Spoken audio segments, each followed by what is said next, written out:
All right. For those of you that don't know, that are looking in through the window, as they say, I am Marika Goolsby. I am a former foster youth and adoptee. I talk all things foster care and adoption all day, every day, it feels like. But I'm live twice a day, 6:30 a.m., 4 p.m. Pacific Standard Time. Today we are centering foster parent voices. It is my belief that everybody that is system involved is lied to because the system is set up that way. This is my strong belief that foster parents are often not prepared, lack training, or even adequate training. Just missing information. Like, oh, here you're here to do a good job and help a kid. Here's the kid. Okay, see ya. I have heard from foster parents that say that the kid was dropped off and they didn't even know the kid was supposed to take medicine until they unpacked their little bag and there was a medicine in there, and they're like, what is this for? No one told me, and making calls to social workers that don't respond in a timely manner, that haven't heard from them in months, haven't seen them in months. And these things are unacceptable. So there's things someone can do to be a good foster parent and things someone can do or even not do to be a bad foster parent. I think the way the system is set up is to attract people with, saviorism complex, or people that are really focused on money, thinking this is a traditional job where they get a paycheck, or people that are looking for little mini servants to do work around their house, and or someone just looking for a playmate for their bio kids. Small Fry One said, do you know if any legislators are working towards a national bill for training? That is a good question. I'm not 100% sure about national or federal, for that matter. I know as far as training goes, it's different state to state, and I think that's a problem. Depending on what state you're in and what county you're in, your training requirements will be different, even as far as how many hours does it take to get the license, how many hours does it take annually to keep the license, and what those specific trainings are. And I think that is a problem. So I do think we definitely need to work on federal trainings. So no matter where you are in the nation, you're going to be held to the same standards, getting the same trainings. But as of now, are there any legislation working towards that? Not that I know of. Let's take a look.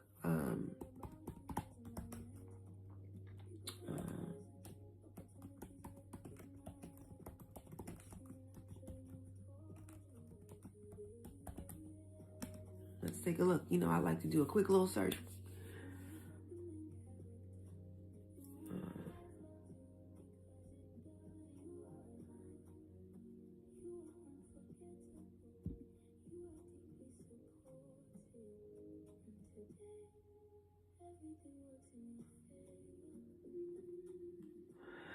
I don't think so.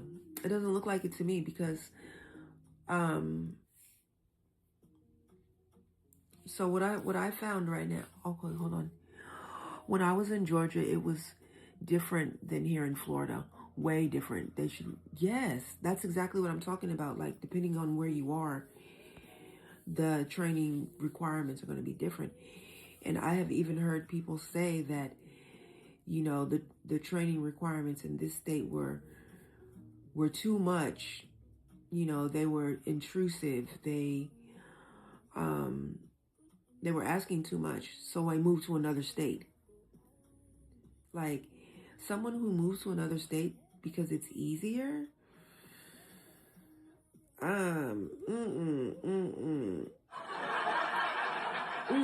something's not right about that. So, I just looked up federal mandates on foster parent training, right? And it's all about the wording when you do these type of searches. Federal law mandates that foster parents receive training to ensure children's safety and well-being, primarily enforced through Title 5E funding requirements, which necessitate pre-service and ongoing training. So, but it doesn't say how much and what these training courses should be about. So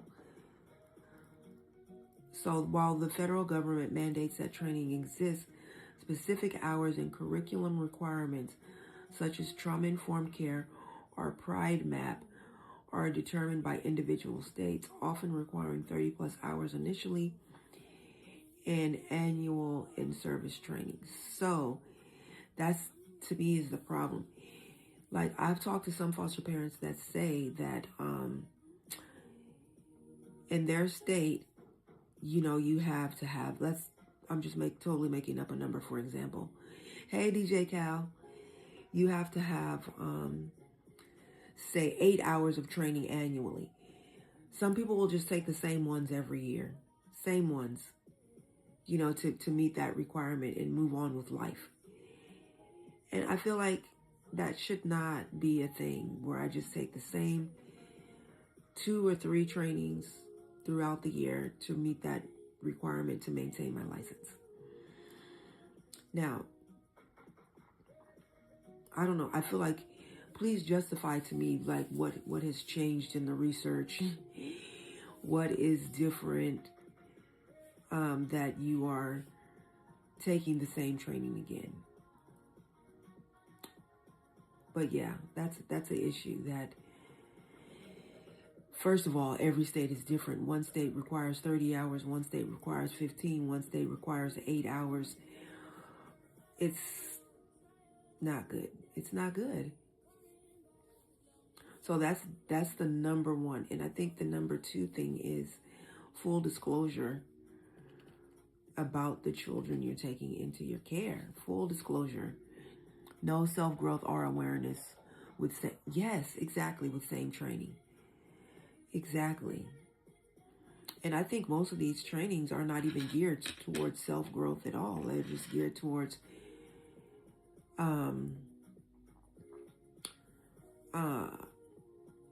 the problem child. You know, how to manage and deal with this problem child, our troubled youth.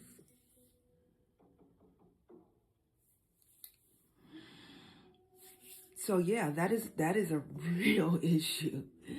A real issue. Number 1 issue foster parents talk about is lack of training or inadequate training. I think that over in the States, the foster parent training program, okay, I guess there's more coming,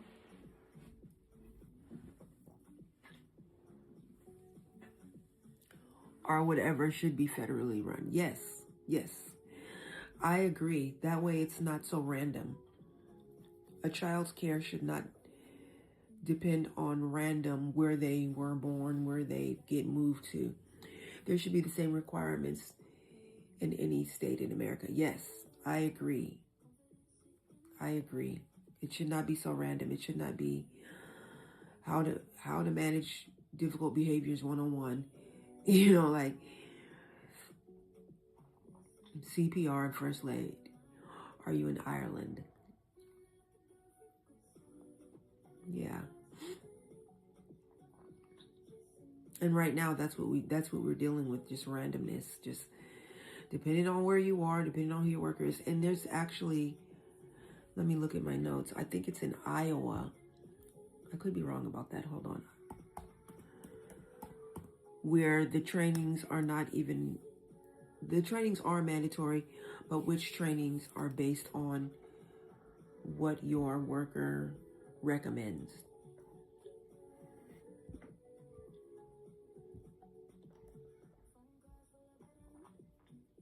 So I have in my notes here in alphabetical order. So feel free to ask me any state if you want to know the training requirements to get the license and to maintain the license.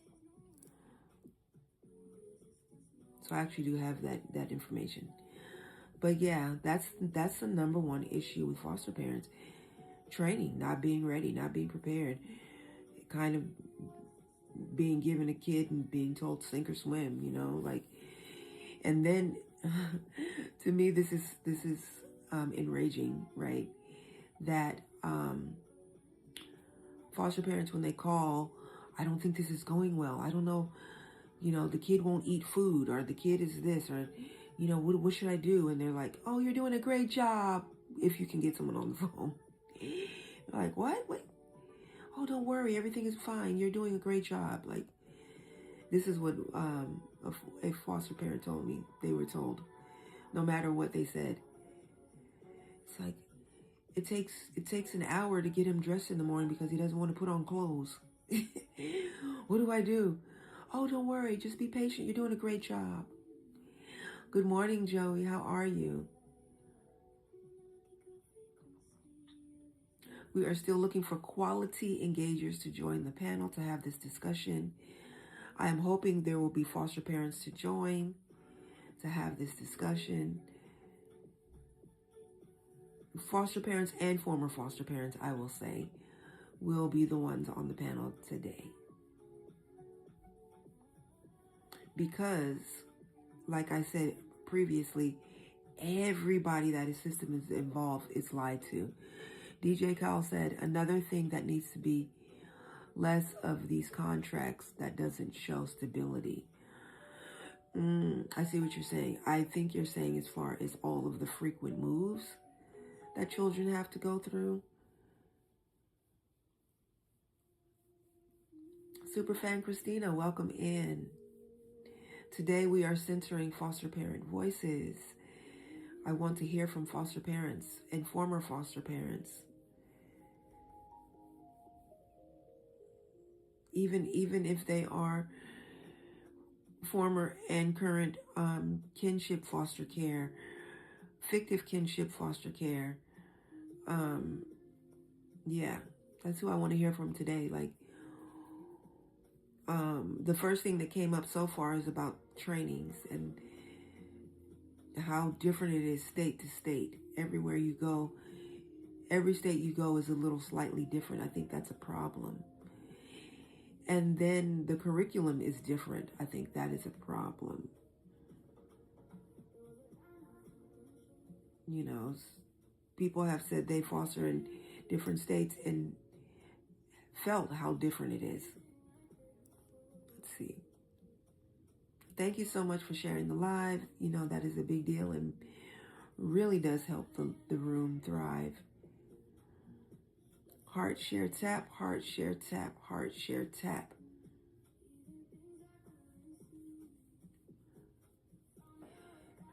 And I think another issue with foster parents is not being given all of the information. And I understand, actually I kind of don't understand, you know, when people say, oh, it's a confidentiality thing. But confidentiality is for, I guess, people outside of the case. But I think if you're taking care of those children, you should be considered inside of the case and given all the information you need to adequately take care of this child and be notified that the plan is reunification, or if the plan changes from reunification to adoption. And maybe you don't need to, or maybe you do, I don't know. Maybe you don't need the details as to why, but maybe you do. Because that's going to determine how you reach out to connect with the bio family, which I know in my situation was strongly discouraged. Because what happens if you connect with this bio parent and have some sort of empathy or sympathy for their plight and try to help them in reunifying with their child? What happens then? Like,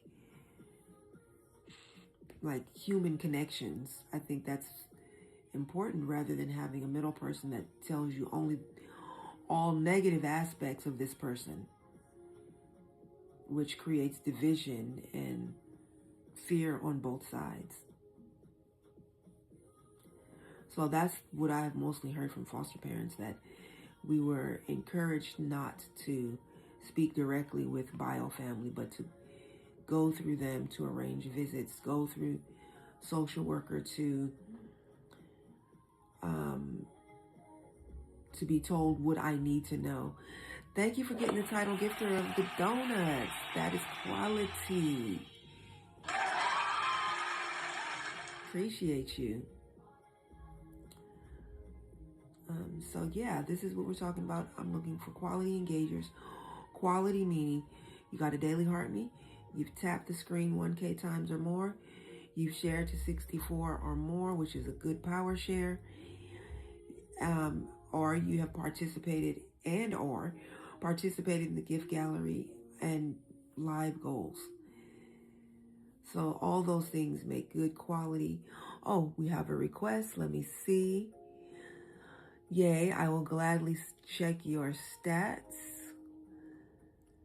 which I know are quality because Superfan Joey is always awesome quality. All right. We have 0 comments, which is fine. 75 shares, 183 taps. Those taps are continuing to go up, and Superfan Joey is a super fan. So yes, that is good quality, except. Good morning, Nixie. Welcome in. We are centering the voices of adoptive parents. I want to hear from adoptive parents and former adoptive foster parents. You see how my brain just switched right there? Foster parents. That's who we want to hear from today. We have Joey on the panel. We want your intro and your thoughts and feelings on what's going on with foster parents. You have the mic, Joey. Good morning, everyone. I'm Joey. I'm 36. My pronouns are he, him. I'm a former foster parent. I'm an adoptive parent. I'm a foster parent and adoptive parent mentor, and a former direct support therapist for children with autism in the system. So for Florida, for us to become a foster parent, we had to have 24 hours of initial training. And it was once a week. It was Mondays for a couple hours. And then annually, when we first started, it was 12 hours a year for training. So you could do just 1 hour a month and you'd get your training done. So it wasn't like a huge inconvenience. Yeah. But there were people complaining about that. So they lowered it to 8 hours a year for annual. Wow. I will say, though, for Florida's training website, there was a very long list of training. So they did cover a lot of different topics. I want to say there was, when I was still fostering and had to take my training classes, there was at least 80 to 100 different classes that you could take on all different topics. Some of them were like safety, so you need to know about the pool and the ocean. Some of them were about psychotropics, so their medication. Some of them were actually about the LGBT community. They had a very long list of training. So I will say that they had great training set up. The problem is that you're in charge of the trainings you take. So if I know all the pool answers, I can take the pool one every single year and fly through it. Like, there are foster parents that will play the same ones. They'll play the video, go do what they need to do, and then come back and take the test because they know the answers. So the test doesn't change? Nope. Unless there's some new thing that goes on with that topic, the test will stay the same until a new study comes out and they do have to change the test. Wow. I also find that we lose a lot of good foster parents because there's no help for them. I know that when I first started, I was warned by other foster parents, like, you're going to be figuring out a lot of things on your own. Oh. The agency is not going to help you. You're going to have to learn all this stuff on your own. So start Googling every time you don't know something. Wow. Oh, you're in Clay County. I'm in Pasco County. So, like, I would reach out to, like, if we had our first case, there was 4 siblings. We had 2 of them, and 2 were in a different home. So I was at least lucky enough to know those foster parents who had already been fostering before me. And they gave me a bunch of information, and they're the ones that let me know, like, you're not going to get help from the agency. Like, they're not going to ignore you, but it is going to be a while before they can get back to you because they are so overwhelmed with how many cases they have. Wow. So it's also not like the case managers were being neglectful on purpose. It's just that they were so overwhelmed. Right. I remember one of our cases, she had 80 cases on her load.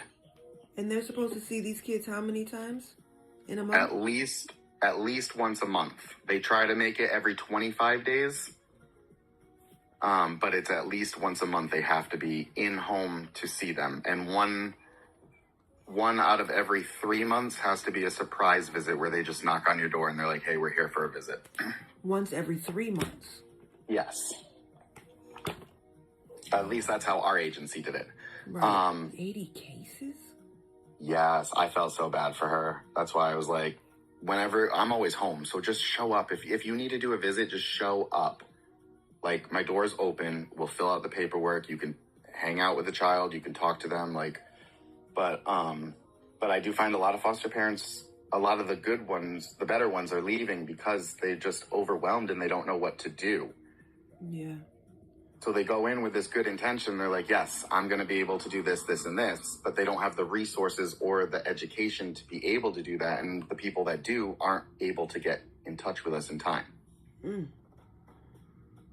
Wow.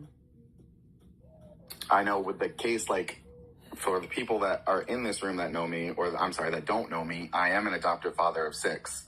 It's 6 siblings that we made sure that all stayed together. Nice. But when we were fostering, we didn't even know there were siblings. There was a lack of communication from placement to us. And they were like, we have this one boy that needs a place to stay. And we were like, okay, we take in siblings. And they were like, well, we don't have any siblings. And I was like, okay, well then we'll help out here. And he came to our house and he was like, the first thing he said to me was, I miss my siblings. And I was like, what? Please. Yep. I said, please give me 10 minutes, buddy. And I went into my bedroom. I called placement on the phone and I was like, what is happening? And then they went through the file and they were like, oh, he has, at this time, he had 4 more siblings. There was another baby born in the middle of the case, but they were like, oh, he does have 4 siblings. And I was like, you didn't tell me any of this information. Right. Because at least, like, we wouldn't have been able to take in all of the siblings because we only had a 2-bedroom apartment at the time, but I could have helped out keep some of the siblings together at least, and then worked on visits for those kids. Yeah. So that was a huge shock for us too. There's a lot of miscommunication that happens with the foster parents as well. Yeah. So we're sitting in the dark and we're like, well, what are we supposed to do? Like, honestly, if I didn't have my husband, I would have been one of those people in the dark. I wouldn't have known. He was like, no, we got to go. Let's do this. Let's do that. Let's do this. I'm like, thank you, because I'm overwhelmed with now having, like, I'm overwhelmed with the daily life. I'm overwhelmed now with having to figure out this information. I'm overwhelmed with trying to figure out, like, where these siblings are. Yeah. So if I didn't have him, I probably would have backed out sooner. Yeah. We fostered for 5 years, and the only reason our license closed is because the adoption for the 6 children, like, that fills our house. There's no space. There's no more, right, and I'm not doing this to just collect children, you know what I mean? I'm not, give me a paycheck, we can squeeze another bunk bed into this room. No, everybody's got to have their own space. Like, we got to be able to get away from each other every once in a while, because we're going to irritate each other. And if we just piling more kids in, nobody has any space to do anything or go anywhere or be themselves or just be quiet. Facts. I definitely appreciate that. In another live, we definitely talk about providing care versus warehousing, because I definitely grew up with folks that wherever they can squeeze a twin bed in, they'd be like, we got room for another one. It's Yeah. like, what? Wait. And I will say, at our apartment, we did have the 3-bed bunk bed, but that was because we were transitioning from the apartment to the house, Yeah. and we were able to start getting, like, one of the younger siblings. He moved in with us, and I was like, okay, well, we'll just get a 3-bunk bed right now. We're moving in 2 months. We can manage this for a little bit as long as the siblings are back together. Nice. That's a beautiful thing. That's a beautiful thing. Wow. So the biggest thing facing foster parents is the way the trainings are set up, working with caseworkers, social workers, case managers, however they're called in your area, that are overwhelmed with too many cases, which then causes lack of communication. And am I missing anything? Nope, you got it. It's just because everybody becomes overwhelmed, and then you know what people do when they're overwhelmed. They're like, nope, can't handle this anymore. Yeah, and then people have to start cutting corners to save face, to look like I'm still doing a good job, and instead of saying no, this is impossible, because then I think the thing that's not said out loud is like, well, if you can't, we'll find someone who will or who can. And honestly, sometimes it is said out loud, because that's what they said for our adoption.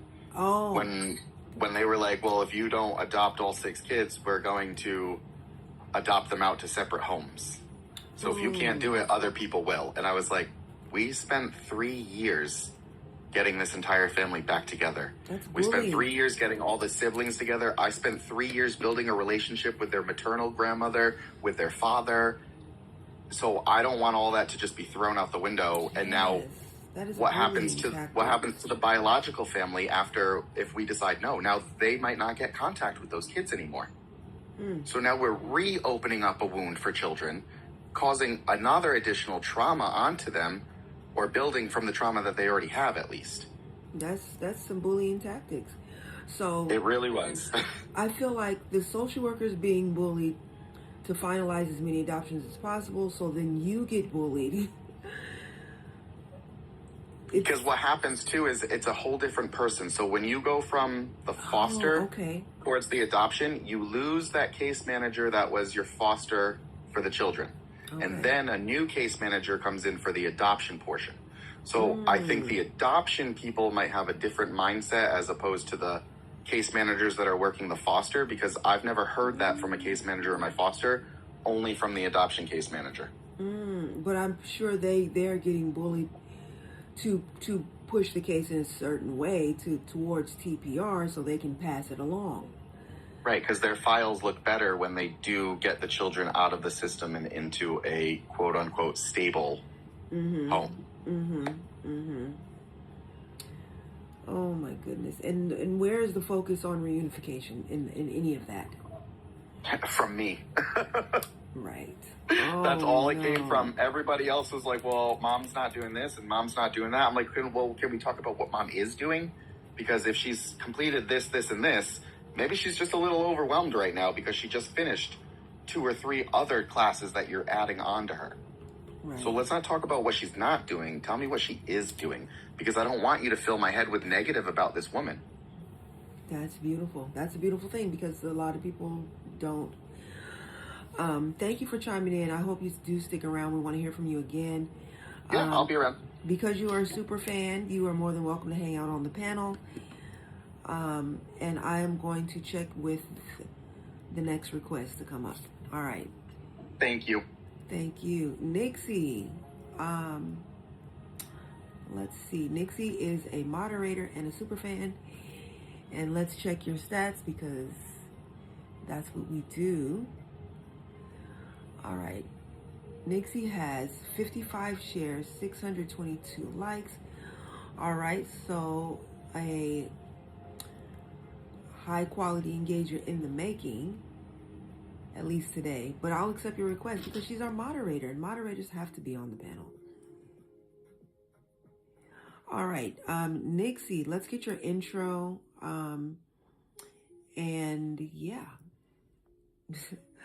What are your thoughts and feelings Hi. as far as foster parents? Hi, I'm Nixie.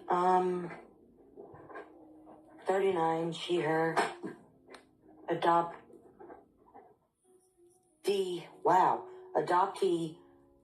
former foster child, and now bio parent.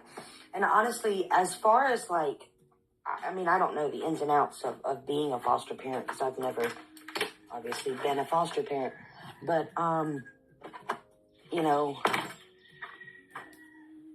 I can say that I enjoy hearing from people like Joey because that helps me. In fact, I've called Joey and said, hey, Joey, this is what's going on with my case. As a former foster parent, what does this indicate to you? And he's given me a lot of really good perspective from a foster parent's view and made me feel a little bit better. He did it again yesterday when I was talking to him and told him that what now and I realized that Callie was speaking from her state and area, but Yeah. really freaked me out there. What Callie was saying.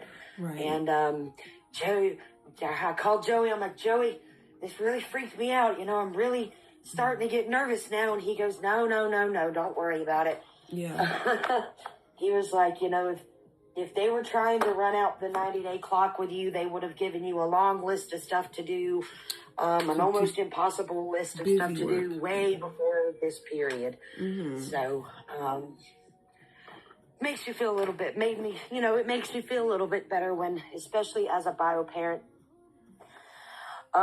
when I can call and get perspectives from former foster parents.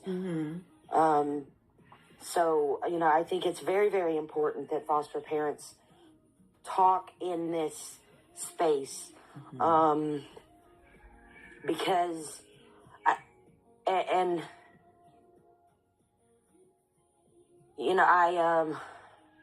it's just important to hear all the perspectives, Yes. Because if you only hear from adoptees and former foster children, then you're only getting their experiences.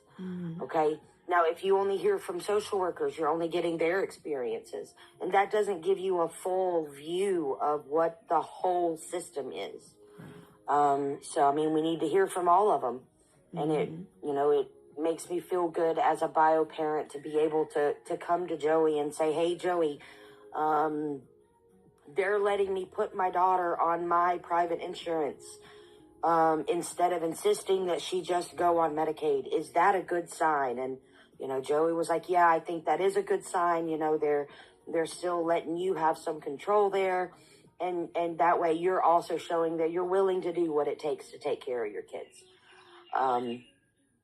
So it's just really nice to be able to get that perspective. Because when you're dealing with the system intimately, it's hard to know what everybody's thinking or why things are working the way that they're working. So I just feel like hearing from foster parents is one of the integral parts of trying to make this system better. Yes. Because we need to know what places are doing correctly, and we need to know what places are doing wrong.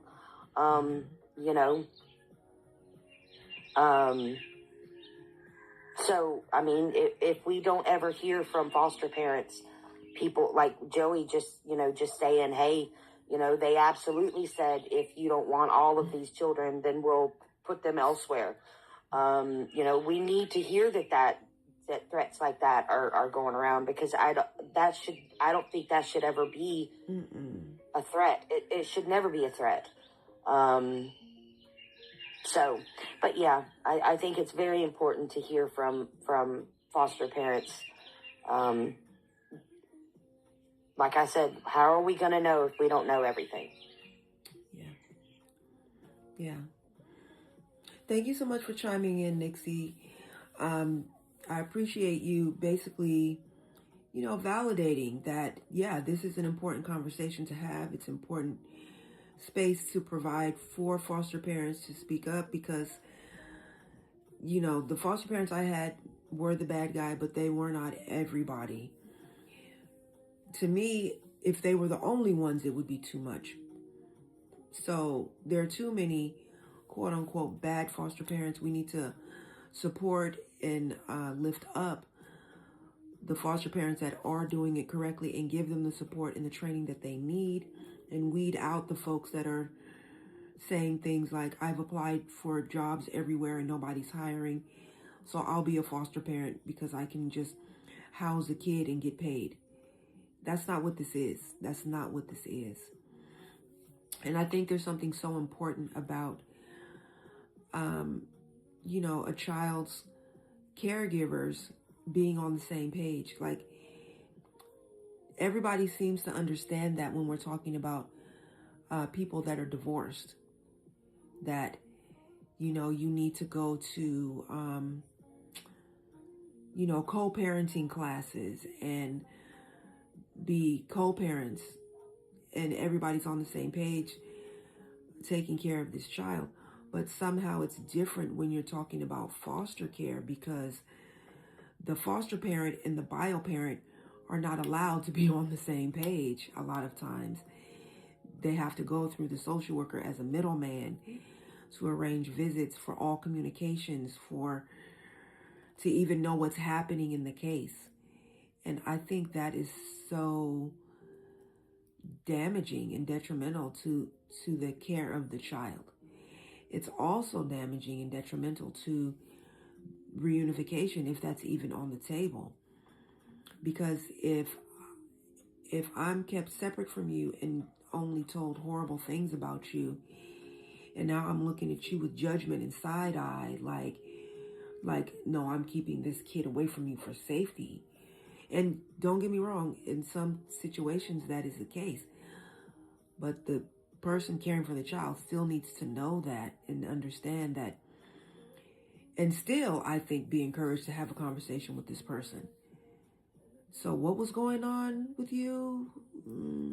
You just snapped that day, and what? Like, what led up to this? Yeah. Let's see. I think we had another request. Sweetheart. Oh, I like that. Sweetheart 2026. Let me check your stats. So first off, Sweetheart 2026 does not have a daily heart me. So definitely get that. 0 shares, 0 likes. We are looking for quality engagers, meaning people that have gotten their daily heart me, shared it out. Thank you for getting your daily heart me. Shared it out 60 times or more, and has 1K taps, which is really easy to do. Doesn't take long to rack up 1K taps. All right.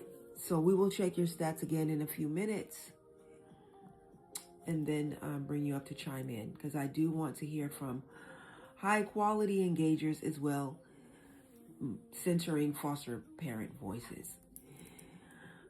So Molly, hey, let's check Molly's stats. First off, Molly is a super fan, so boom, right off the bat, quality. And Molly has 19 shares, 1.2K taps. On the strength of being a super fan, you are invited to the panel. You will be accepted to the panel. All right. So we would love to hear your intro and your thoughts and feelings on what we need to be focused on to improve the quality of foster parents in the system, and the what I call good foster parents. What type of support and assistance do they need? Welcome in, Victoria. All right, you have the mic. Okay, I'm Molly. I'm 35. I go by she, her. I'm a foster adoptive guardianship parent. foster care is not going great for me right now, honestly. We have a former foster child, I guess, a sibling of one of our kids in the hospital. We've been working with this child for 3 years, or almost 3 years, to try to, like, adopt them. There's no, like, parental involvement at all. They've been in the system for a long time, and we're kind of reached the point that, like, we have to give up. As of yesterday, there's been a lot of, like, aggression and violence that we're with them through one residential treatment. We've probably had 10 hospitalizations, but now they've been, like, and I'm not blaming the child. Let me, like, put this, like, I'm just stating facts. I do not blame the child for this at all. I am devastated. Yeah. But they're saying that they're going to unalive us if we give them any roles. And they've tried to unalive us in the past a lot.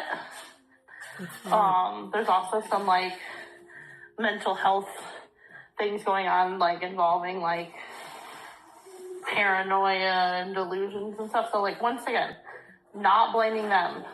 Yeah. But they are going to be completely devastated. Like, I can't even, like, we're not telling them yet, but, like, I can't even, like, I'm so broken. Yeah. I can't even, like, and we had a meeting before, like, just talking about options, because, like, it obviously hasn't been working, and I had asked in the meeting, can you think of any pros of them not getting adopted and staying in the system? Like, would they get more help? And, like, the whole team was like, no, not really. Wow. So, like, it's not beneficial for them to stay in the system. But at the same, so, like, we were kind of, before this, saying if they could just stay safe, even if after we adopted them, they still had to get, like, inpatient treatment and stuff, we would do it. But the problem is they can't be safe in that time period waiting to get adopted. Yeah. And they have to be stable in the home for 6 months before they can get adopted. And that's just, we've never been able to hit it. Yeah. It's just, so I don't know. I don't know what the system could do. I mean, I feel like the system over-medicates kids. So that's one thing. I mean, not that this child particularly doesn't need medication, but, like, overall, I feel like the system over-medicates kids. I feel like so many foster parents are in it for the money. So that's a problem, but I also think that you kind of need the money to, like, take care of the kids, because these aren't, like, supposed to be the point. Kids. That's supposed to be the point, isn't it?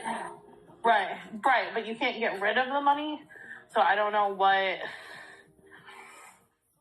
it's hard, because, like, you can't get rid of the money, so I don't know how to not attract people that are in it for the money. Yeah. But those people do a lot of emotional damage to the kids. They make the kids feel like a paycheck. Right. That's what I grew up with. And so that's not good. So I don't know. But I'm just, like, I feel like it's not guilt that I'm feeling, because, like, it would be wrong to have this child back in the home right now, because it's not safe for the other kids. Yeah. Like, I don't even know that the system would let us. Seems like that's a liability. And it's not like saying this one time. It's been, like, weeks of saying this. Well, about 2 weeks in therapy of saying this, and then actually, like, trying to do it when they were home. So, like, it's not like they got mad and said something. This is just, like, right. I've had it with parents. I don't want rules. But they also say that we're their parents and they want to come home to us. And so they're going to be just, and, like, they're worried that we don't want them. And so it's just, like, going to confirm all of these beliefs. Like, it's just, there is a no-win situation. And so the people who care, like me, get burnt out and leave. That's right. And then the people who don't care see this kid as a paycheck and just move on to the next kid. Right. And so,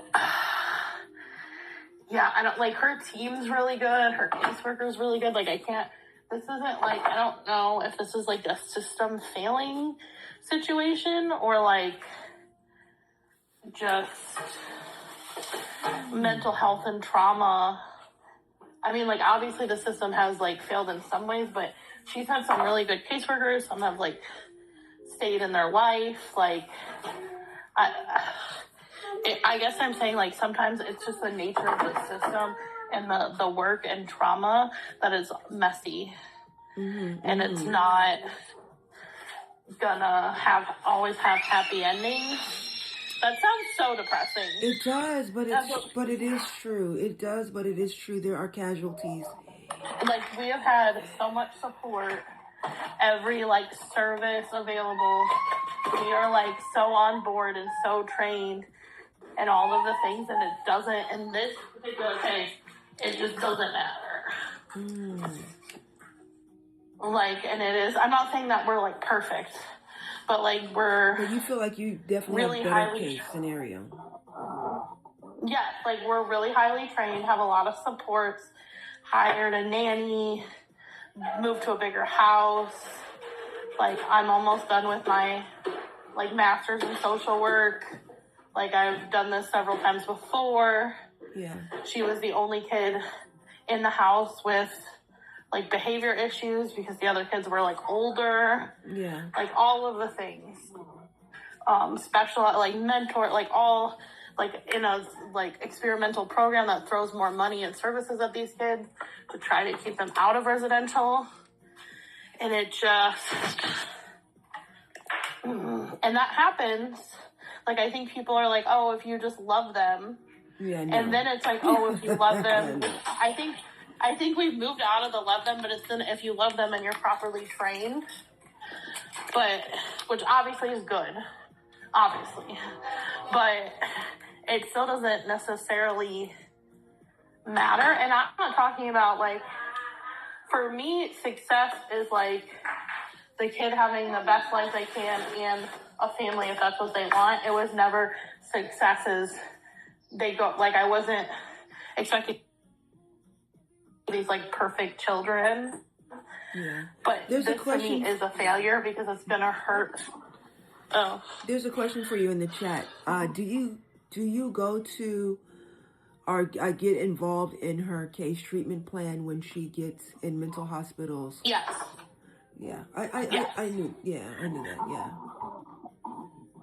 And we do family therapy, but, like, we're not even doing family therapy right now because they're too escalated. So it keeps getting canceled because they can't be safe. So it's, like, a really bad, but yes, no, I'm involved. Normally when I have kids in the hospital, I go see them a bunch. That has because of the escalation, but I've drove, I don't know, 4 or 5 hours to go see kids in hospitals because I'm very big on, like, staying connected and, like, you're going to come home to us. You know, and I've had this situation with several other kids. But yes, I'm involved and they do really good at keeping me involved. I learned, pro tip for any foster parents, when your kid goes to the hospital, you have to get the patient code because, like, one time with my son, who's now 21, he went to the hospital and they never signed consent for me to talk to him. And then they did, but then the consent wasn't through and he was, like, crying, begging to talk to me. And finally the, like, psychiatrist, like, left his house and went and, like, told the hospital, no, she has consent, like, let them talk. Yeah. But it was, like, 3 or 4 days and he wasn't allowed to talk to me. And it, like, killed him. So now I know, like, as soon as I get hospitalized, be like, what's the code? Do the consent. Because it is important to me. I'm not just, like, some parents are like, oh, they're in the hospital. Some foster parents, oh, we're not getting paid, they're in the hospital. Right. Not our problem. And that is, like, not us. Yeah, and it's not cool. Every weekend, drove 8 hours every week. That's a lot. I saw and some that. people can't afford that. I saw that, yeah. I'm not saying that's us. Yeah, the longest I had was, like, 6. And that hospital was really bad, and some bad things happened. Testify or whatever, or talk about it. And he brought it up, and he's like, I want to sue them. That was so wrong. And I was like, oh, okay. Wow, say less. Because I wasn't going to do it. Because I'm like, why? Because, like, why? Because, like, some of these hospitals are really not safe. And so I guess that's one thing that they can do in the system. But, yeah, I don't have an answer for the money problem. but I would say the biggest problem is the money. And I'm going to be people doing it for the money, and then I'm going to be controversial here. Okay. But people Avanja foster caring, Avanja adopting. Yes, yes. Like, oh my gosh. I'm not saying you can't be religious. But if you think that God put the kids there for you to save them, yada, yada, yada, your whole point is indoctrinating them. Yes. Oh, I think that's the worst. Mm-hmm. I played a trick one time, like it was a joke with one of my agencies. You know, everyone thought I was great, and so me and the caseworker were like, what if we freak out the team? Oh, and so we did this like April Fool's joke of like, have you seen Molly's basement? And so they call me and they're like, what's in your basement? And I was like, canned goods. We have to like prepare for the apocalypse, you know, second coming, you know, just whatever. And they thought it was hilarious. Oh, wow. Because they were like, you know, like the joke was kind of that I was super weird. And I'm not saying all religious people are weird. I'm not. Right, it's just the ones you're talking about are. Yes, and first of all, they want to adopt the kids so they can beat them with a belt. Oh. And second of all, they want to get them baptized and tell all their true friends how they saved this kid. And then when the kid doesn't meet their behavioral standards, they're out. Wow. And so I think, yes, people doing it for the money and people doing it for... Right. People doing it for the money and people doing it for, like, to save souls, quote unquote. So those are sorry it was so sad. I'm just, like, it's okay. It's broken. It's real. It's what you're dealing with, and... And I hate feeling like we're going to be kind of the villain in their story. And, like, we tried so hard not... And, like, once again, I don't blame them. Yeah. But they have to want to do better, and they're just not there yet. Yeah, and I just want to point out, to me, this is a clear situation where logic and emotion do not cross paths. Because logically, it sounds like, I know you're a safe place, I want to be there, but emotionally, it doesn't line up. So, I feel, and that's why I always say, you cannot fix a emotional problem with logic, and you can't fix a logical problem with emotion. Yeah, and it's just so sad, and I'm sure when they look back on it, they'll be so upset. Yeah. And, like, feel like they self-sabotaged. And that might be true. That might be true. It is true. It's just, they're 10 that shouldn't, having a family should not depend on your behavior. Right. And if we didn't have other kids... I would just do it anyway. Yeah. Like, but we don't have that luxury anymore. Yeah. Because that's what I did with my first child and when I only had older kids. But now that we have younger kids, I can't. You can't risk it. Yeah. And I can't. And that is heartbreaking. And we risked it too much. So that is. But yeah, I don't know if anyone has solutions on how to get people to quit doing it for the money. Because I feel like it's only going to get worse with the how expensive stuff is now. Yeah. Well, thank you so much, Molly. I'm going to read Victoria's stats. You're more than welcome to stay on the panel because you are a super fan. I'm going to read Victoria's stats. Me down? I don't know how to drop down. Oh, yeah, sure. All right, cool. Let's see. Victoria's stats. Oh, here we go. Victoria, who is a super fan, so automatically has access to the panel, has 6 comments, 119 shares, 1.3K taps. That is high quality. All right, so Victoria is coming up. And Sweetheart, let me check your stats again real quick. Sweetheart 2026 did get that daily heart me, looks like. 1 share, 518 taps. So, quality in the making. So, bravo, keep going. All right. This panel is, this live is centering foster parent voices. So far, we know foster parents need better training, more uniform training, caseworkers that are not overwhelmed with too many cases and have better communication, and not to be bullied into whatever choice the social worker wants them to make towards adoption, not be the only ones focused on reunification, not be sent children that are overly medicated with very little information. All right, so those are the few things. All right, so we do want to hear from Victoria. Let's get your stats. I mean, your intro, name, age, pronouns, how you connected to the community, and what do foster parents need? Like, what's going on? My name is Victoria. I'm 44. I am a foster child orphan growing up, as well as 18 and over. I had children taken away, as well as being a current foster parent right now as we speak. And I'm not trying to dog nobody. I'm not trying to at all. I wish she was still on the panel, because she's a prime good example of why we're having this group right now, and how we're trying to keep these children together for their biological families, whether it's their aunts, uncles, mother, father, all of that. There's no such, I have gone through training since I was a child. There's no such thing as a bad child. Right. There's no such thing as a bad child. I think we all agree with that. There's no such thing as a bad child.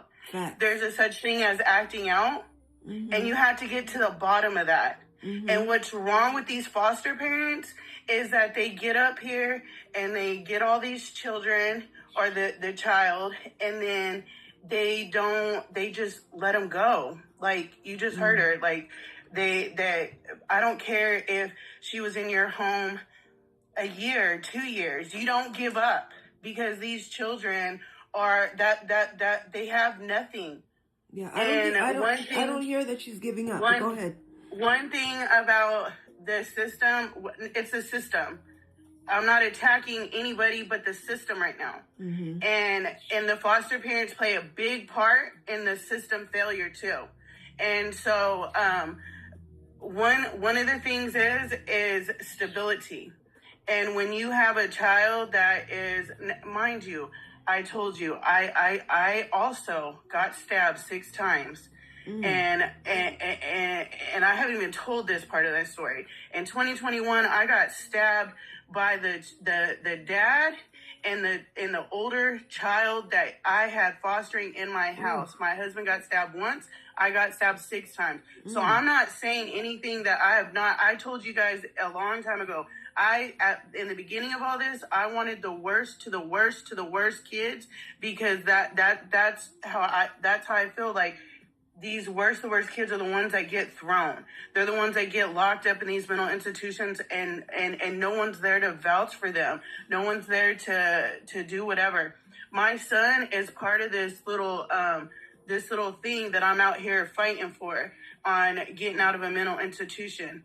And I'm not gonna say anything, because I know I'm gonna have a lot of problems when my son comes home. But I'm telling you right now that I am going to show you guys how love conquers everything. Love conquers everything. I don't care what you guys say right now. Love conquers everything. And you guys, and foster parents, I'm sorry, because I'm a foster parent, and I have bio kids as myself too.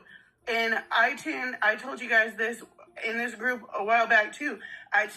My husband has to catch me and be like, "You're too hard on them, and you're not hard enough on your own kids, Victoria," because those are my biological kids. So I also know that you have a different relationship with a bio parent or bio child opposed to a foster parent. And I'm not perfect.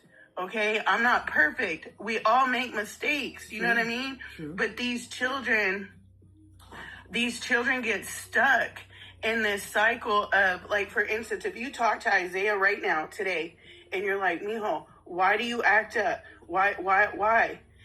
This system has taught him, and he'll tell you to your face. The system has taught him that if he doesn't like a placement, he can act up, and they will move him to where he wants to go. So if he doesn't, it's necessary because there's this one placement that was really good for him. And I'm like, Zay, why did you act up in this placement? And he's like, I don't know. I just wanted to go. He's like, can I go back? And I'm like, no, because you done acted up. They don't want you back because you get a choice of either wanting to keep this kid or not. So my kid is in 91 different placements right now. You understand what I'm saying? Because no one's there to take him and keep him, but no one gives these kids a chance. Like, their first sabotage, they're quick to just throw them in these mental institutions. And then, like, there's no follow-up, like, at all. That's why I was asking if there was a follow-up. Yeah. Because, like, these kids get thrown in these mental institutions, then for 6 weeks, 6 months, however long it is, that they're in this placement with back to being an orphan to nothing. And then when their insurance goes up, it's like, oh, do you want them back? Do you want to come get them back? Well, that kid's already in their head, like, I messed up. They don't like me. They don't want to be with me. You know what I mean? Like we got to understand that these kids, however old that child is, they've only been in this world that long. Like, these people tend to say, oh, she's 9, she's 11, she's 12, she's 14. She's only been here that long in this earth. And look at the shit she gone through. You understand what I'm saying? Like, they just automatically assume that these kids need these behaviors and all this. Well, I'm here to tell you, I was, trigger warning. Thank you. I was S8 until I was 9 years old. And then they were showing me TV. They were showing me these other things. I thought I was living the devil life. So I was acting out because I thought these people were the devil. And that I was in a devil situation. And I was trying to go back to my abuse situation because that's all I knew. I didn't know that it was wrong. So all my acting out was because I was like, for a reason. Damn. Yeah, like, there's a reason why these kids act. Now, don't get me wrong. I don't know about Jeffrey Dahmer and his little psychological thing that he went out and killed everybody. You know what I mean? All these little serial things. Like I told you, I kind of contradict myself when I'm up here talking too, because I'm not saying that everybody with mental disorders can change or whatever. I'm just saying that I have a disorder that once was in a mental hospital too. My son is also in the mental hospital dealing with the same thing currently. And I also currently have 2 foster kids right now that I got lucky. I ain't even gonna lie. I got lucky. Well, let me ask you a question. Let me ask you a question, Victoria. Let me ask you a question. The kid that stabbed you, right? What happened? Did they stay with you or did they move to another home? So I had them for 3 years, and my situation is a little different. That's why I kind of don't talk about my situation.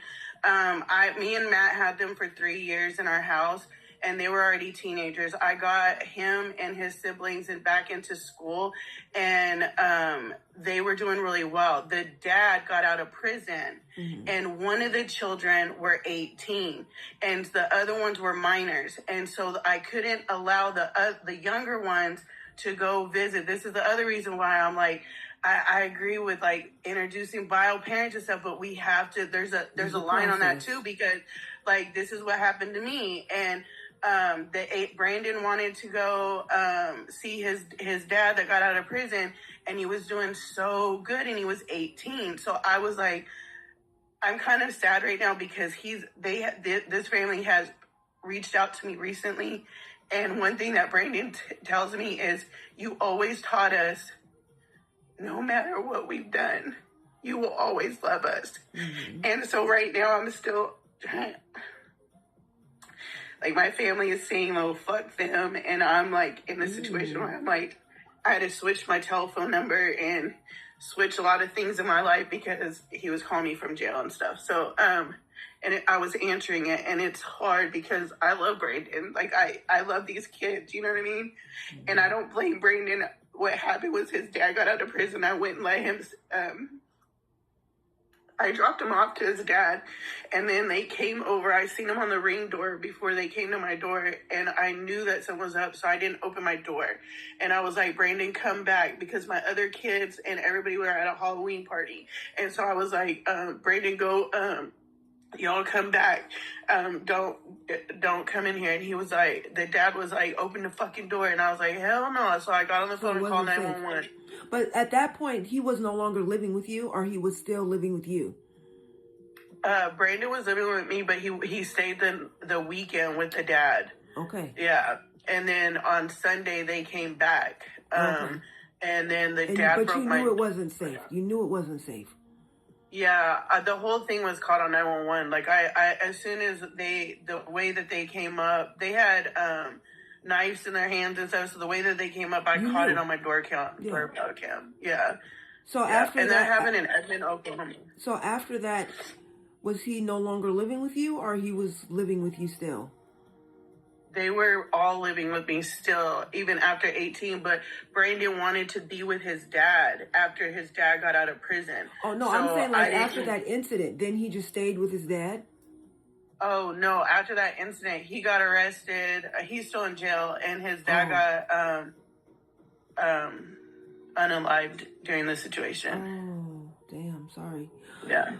Trigger warning, for real. But yeah, that's the thing. It's like, when you're a foster parent and you have a child do that, as much as you want to still be there, it doesn't sound like it would have been safe for you to continue. No, and I'm only saying that because I know, like, I've been through it, I lived through it, but I feel like, again, in my situation, I don't blame Brandon, I blame his father. Like, I'm not even joking. Right. Because during like, all through this whole court hearing and everything, like, they like he went back, his dad got him on meth, like he was just all messed up in the head, and now he's sober and trying to come back in my life. And I do teach the kids, all of them, that like, you know, I know you're gonna self-sabotage in my house, and I'm going to, it's okay, like I'm always gonna love you, but I have to get my family involved in this situation because of how severe that situation was. And my children aren't going to mess with this Brandon, you know what I mean? Or anybody in his family. So like, I have to keep my kids safe too, because my kids didn't take this. Right. That's exactly what Molly is talking about. This kid that tried to stab her. I'm curious of what you think should be doing differently. No disrespect. It's exactly no disrespect the same. at all. I Exactly just the same feel thing. like It's no exactly kid the should same. be left. I feel like if a foster parent signs a contract and takes that money and has that child in the home, that it shouldn't be a give up situation. Because that's where these children have multiple facilities that they go to. This is where another foster, no offense, but whatever incident has happened in your home is going into a file now. So the next... But it's the exact same incident that you survived. Someone trying to stab you. If someone is but the child is younger, and in my situation, it's like, yeah, I know that's hard, because I mean Joey's even said that he's had some kids in there. Like I said, I don't think that there's any bad kids. Like I don't for me, it's way different, because like I can give you, I've worked it, and in my situation, he was already 18 and he brought the dad back to my house. So like, it wasn't like they were having that, but I did have these kids come in my house thinking they were gangbangers, thinking that they were this, thinking they were that. And I had to switch their behavior. And there was a lot of nights that I cried in my bathroom and was like, what am I doing? Am I going to be able to do this? Can I handle this? Yeah. But that's it. Why are you giving up on them being in a home setting? Because when someone keeps trying to stab you, then you cannot sleep if someone's trying to stab you. That's what they're trying to do in the hospital. She just sat here and said she had her first, and then she accepted the other children.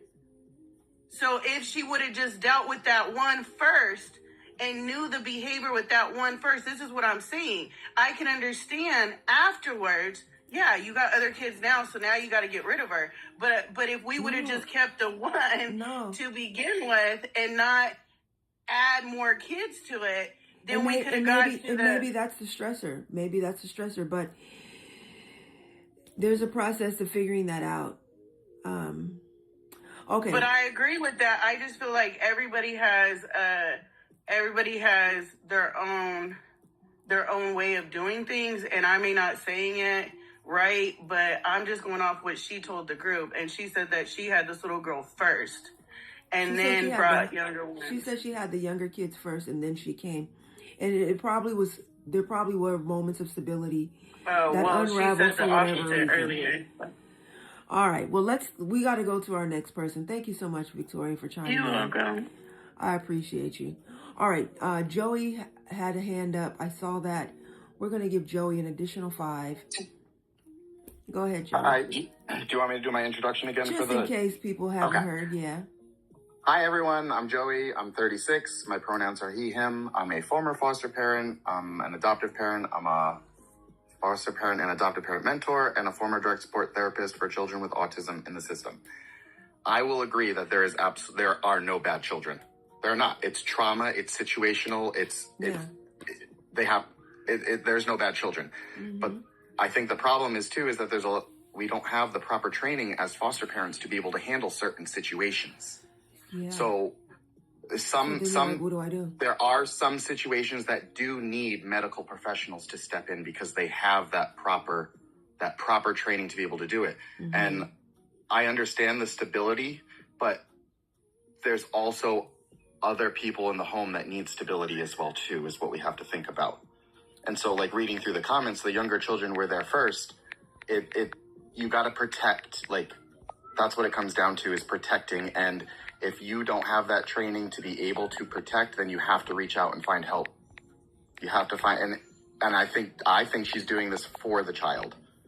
Mm-hmm. So I don't think, from what I'm understanding as like a former foster parent as well too, and I know that I have not been through that system. I don't know those traumas. I don't know those triggers, and I don't know anything from that side of foster youth. I just know from a foster parent, mm-hmm.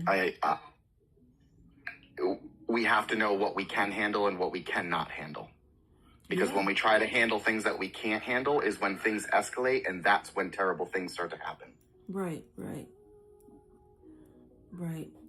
And I think sometimes children don't know how to ask for what they need, and then acting out happens. So I would just be like, are you saying you don't want to be here anymore? Because the behavior is saying you don't want to be here anymore. Like, I don't know. And I do feel like that's kind of... Oh, I'm sorry. Oh, I was going to say, I do feel like that even that is kind of like merging logic and emotion. Because like I keep saying, logic and emotion rarely cross paths. But yeah. Right. And there's steps that we have to take and before we get to that major decision. And I do think, like, at least from what I've heard, I do think those steps were taken before that decision has been made. A lot of steps have been taken. Correct. And I absolutely agree with what Victoria is saying as well, too. Both things can be true at the same time. Yeah. We do have to help, but we also have to know our limits as well. Because, like I said, once we go past our limits, we're in a fog. Like, what do we do? And then it just becomes too much for everybody. Yeah. And then we can't properly parent as well, too. Right. And Molly just said, I'm not even sure it's going to be my decision. I don't get to decide if a kid in care goes to residential. Right. Because that happens a lot of times where an incident happens, someone's being way unsafe, and you have to get someone else involved. And then after that, it's kind of out of your hands if the kid gets to come home or not. You may say, okay, things have calmed down. Okay, we're ready to take this kid back. And they're like, no, because they're not doing well in here now. So there's just so many pieces to it. Yeah, and that's why each story is so different, and that's why each situation you have to approach differently. So, like, I don't want me coming up here like Victoria thinking that, like, oh, I'm disagreeing with her. No, two things can be true at the same time. I just wanted to point it out from, like, another foster parent's point of view. Like, because I do respect Victoria a lot, and I know she respects me a lot. So we listen to each other on certain situations, and there have been plenty of things that she said that I'm like, oh, I'd never even thought of it like that. Okay, Yeah. I can start thinking, and hopefully I've said things that other people have thought in this group, like, oh, okay, that's a different way of thinking about it, but I get it. So, like, I'm not saying that anybody is wrong in a situation. I'm just coming in as another foster parent's point of view. Yeah, yeah. I appreciate that. But yeah, every situation is very difficult. I mean, every difficult situation is difficult for different reasons with different components, and yeah. Let's see. All right, I'm going to check Sweetheart 2026 stats again because the request is still there. Did get a daily heart me, bravo. One share, 787 likes. Okay, that is a quality engager in the making. So that's fantastic. All right, so Nixie, please do your intro again, just in case folks are here that haven't heard it. Yeah, your thoughts and your feelings. I've already given my thoughts and feelings. I just got kicked from the panel, or kicked from live for some reason. Okay, but hi, I'm Nixie, 39, she, her, and I am an adoptee, former foster child, and now bio-parent. Sorry, I'm getting a bunch of pictures from my cousin. My daughter's at a children's museum today for her first field trip, and while I am ecstatic that she is getting to experience it, I am heartbroken and devastated that she's doing it without me. I understand. Sorry, I'm trying not to cry. It's okay to cry. It's very human to cry. Please be human.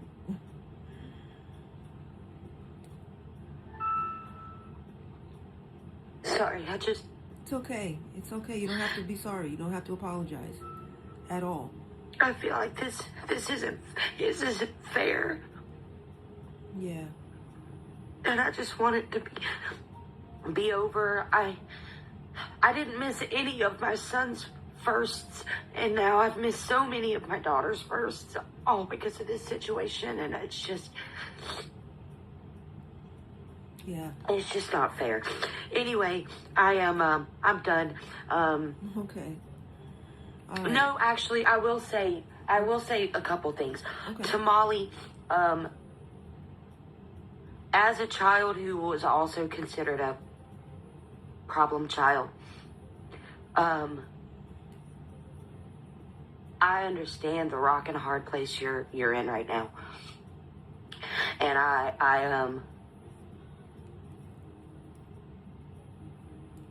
I can't imagine what it feels like to, and I know that they're not your kids, but I know that you taking care of them, they start to feel like they're your kids, so I can't imagine ever being placed in a situation where I basically have to choose between my children, and I'm sorry that you're in that situation.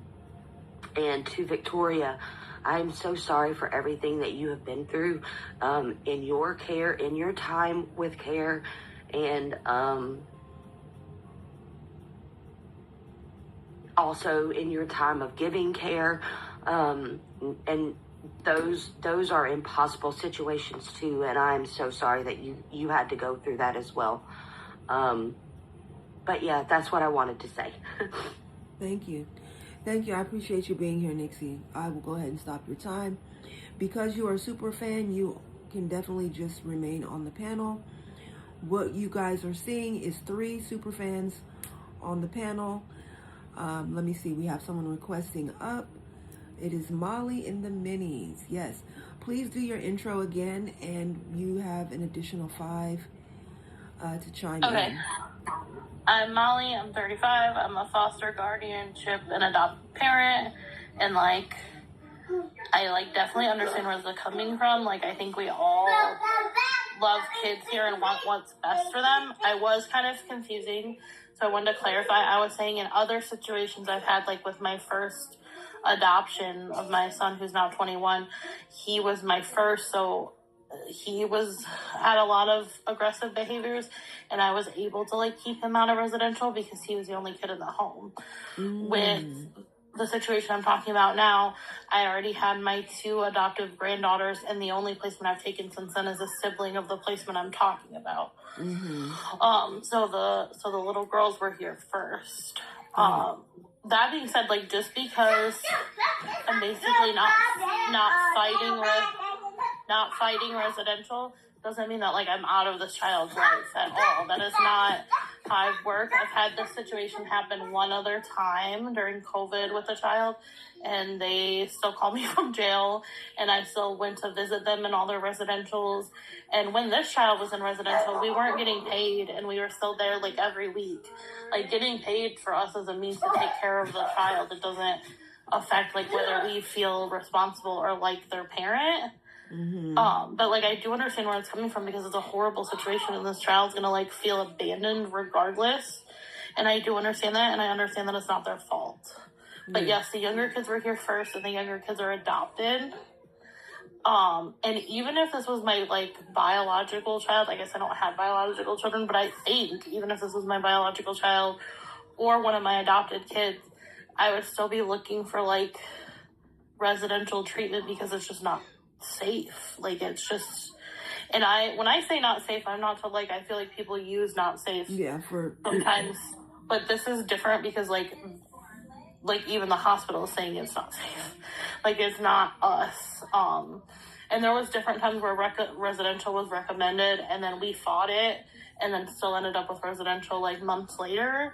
So it's just basically we're not fighting anymore, because you got to be able to sleep at night. That's my thing. I got to be able to sleep at night. I understand, and I understand where the passion's coming from. I'm not like offended, but yes, that's what I meant by saying it would be different if they were the only kid, but they didn't start as the only kid. I just had that situation in the past where I could handle a greater level of aggression. But in that situation with my son, he also made progress, and there's not progress happening here. And I'm not blaming the child. I feel like there's an underlying issue that's not being treated that we haven't figured out yet. But like, I'm not saying any of this is their fault. Like, to me, there's nothing a child could do to not deserve a family. And that's what I've always said to my kids. I said, being a family doesn't have anything to do with your behavior, but being at home, you have to be safe. Right. And so, like, I'm not like ghosting this child by any stretch of the imagination. I've never done that to my kids. As long as my kids want contact with me, I want contact with them. But like, I can see where it could be a sore spot, because like, this child is gonna feel like they're being thrown away no matter what I do, and at this point. So but I just wanted to clarify that. No, they weren't the first, but I was saying in other situations when they were the first, and in other situations I didn't have younger kids. These younger kids are my grandkids. I've always done older kids, partially for this reason, because you don't really want to mix older kids with aggressive behaviors with younger kids.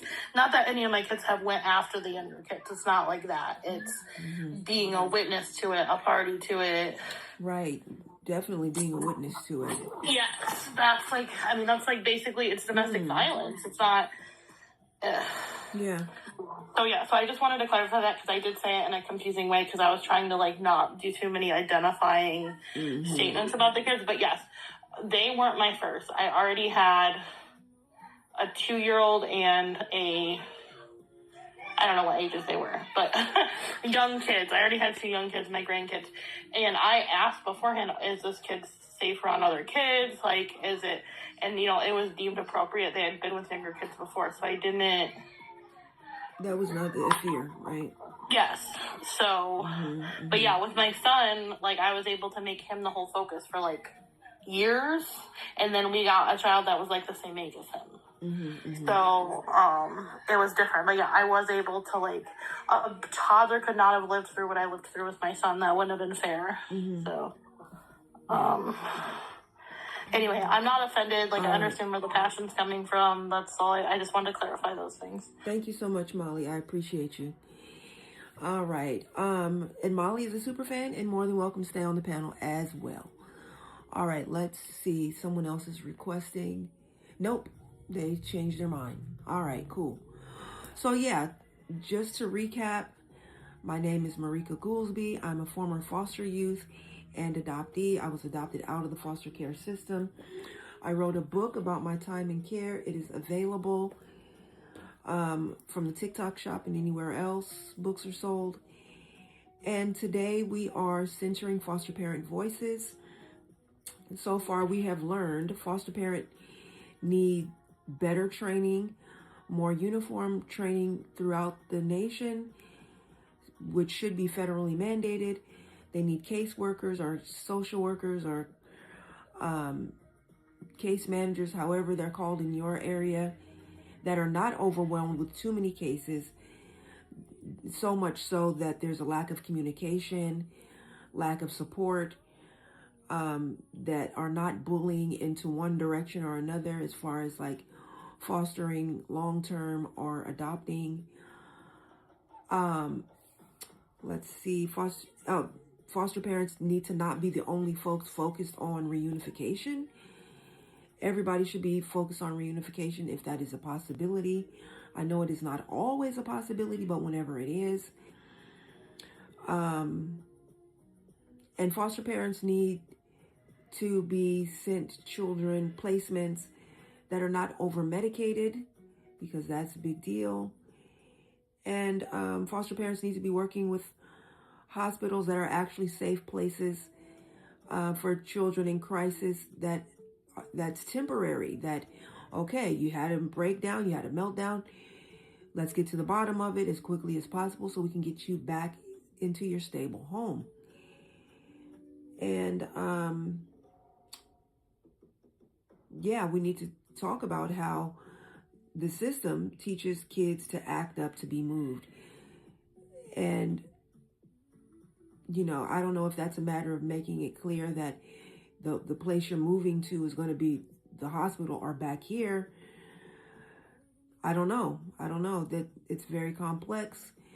Different children act out for different reasons. Traumas are triggered in different ways. So, yeah, that's kind of what we're talking about today. We're centering foster parent voices. I do want to hear from foster parents because it is my belief that everybody in the system is lied to, period. You know, foster parents are told, oh, it'll be easy, you'll get paid, and you'll have fun taking care of kids. That'll be just so grateful to be in your home. And it's just like, what? No, not true.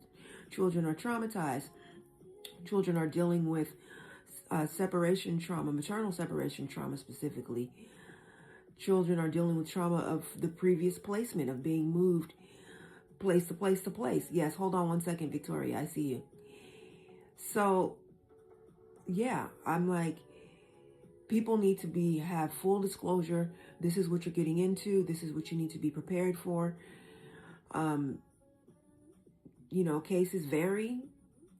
Children vary. We do want to hear your intro again, just for the folks who haven't heard it. And just in case there are people watching from the For You feed, deciding if they want to join the conversation or not.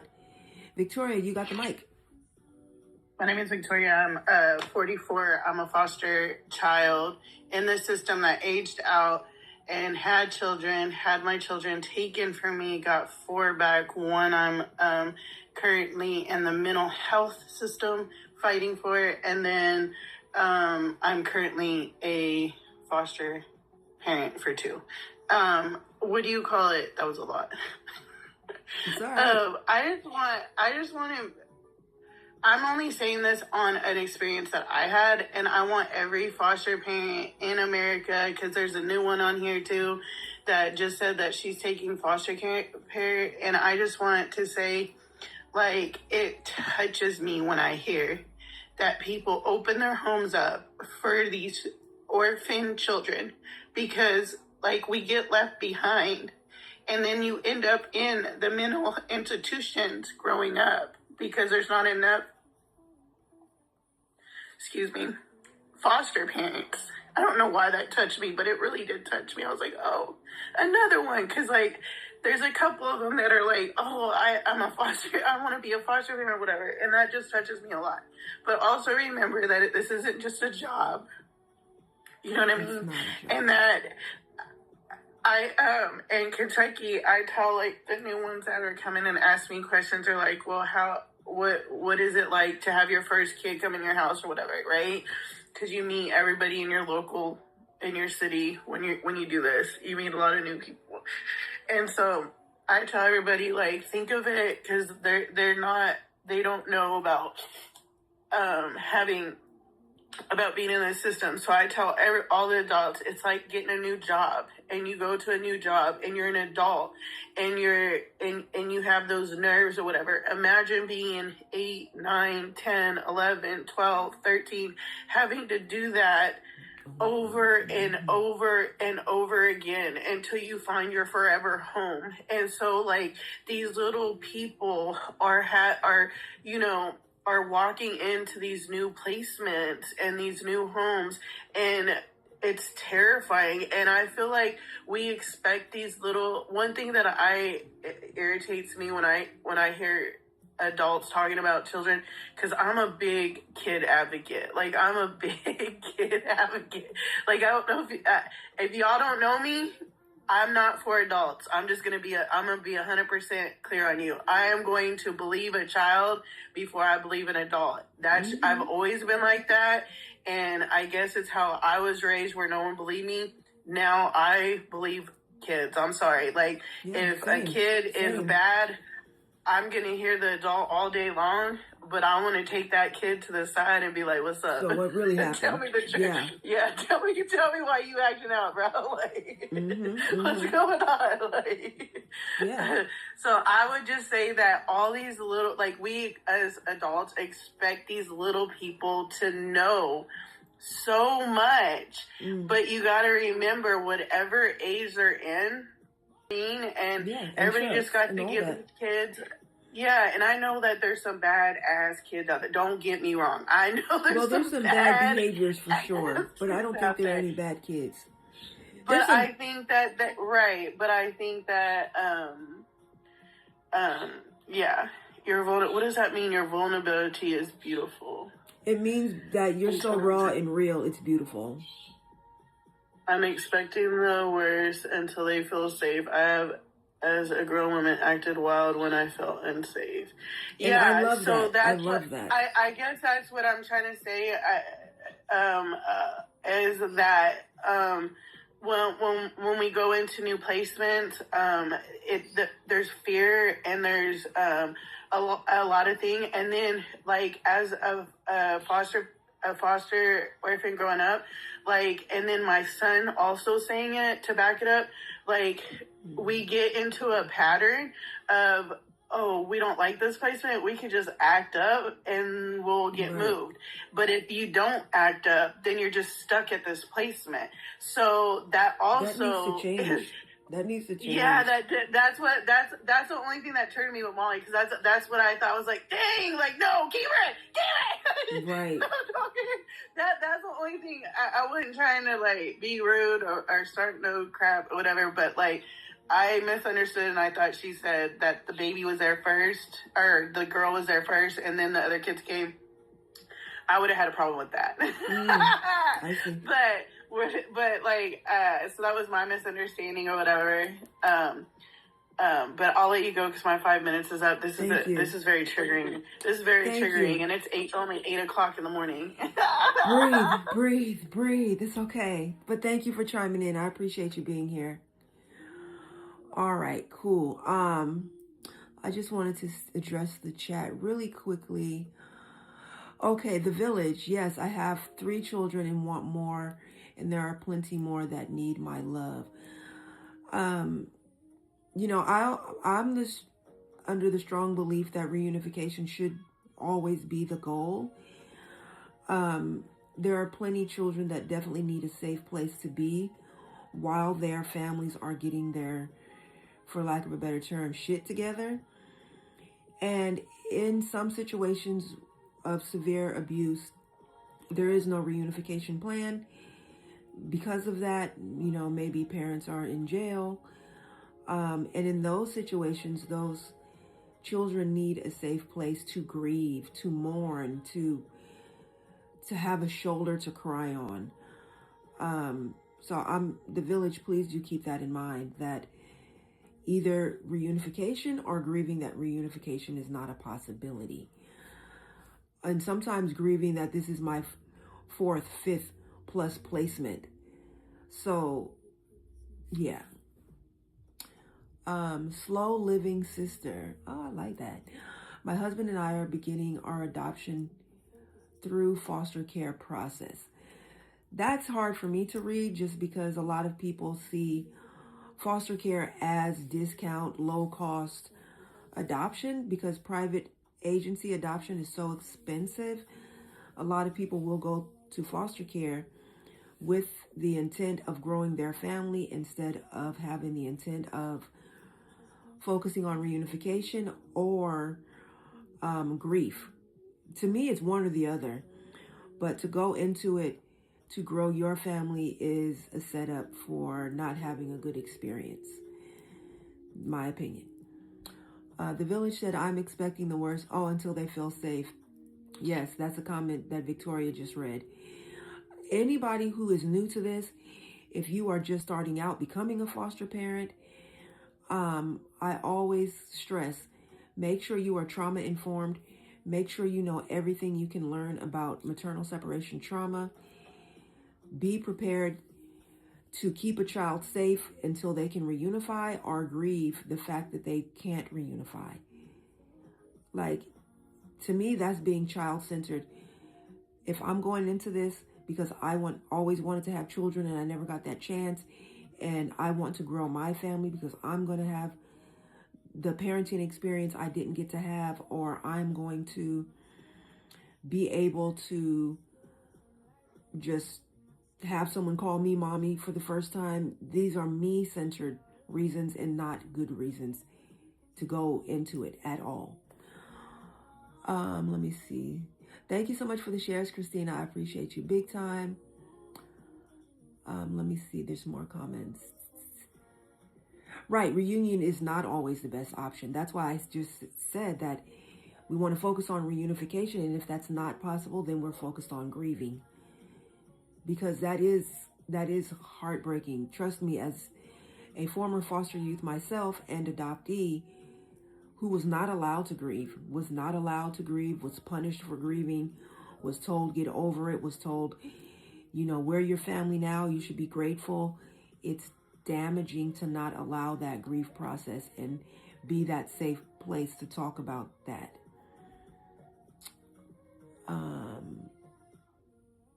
Right, I understand reunification is not always an option.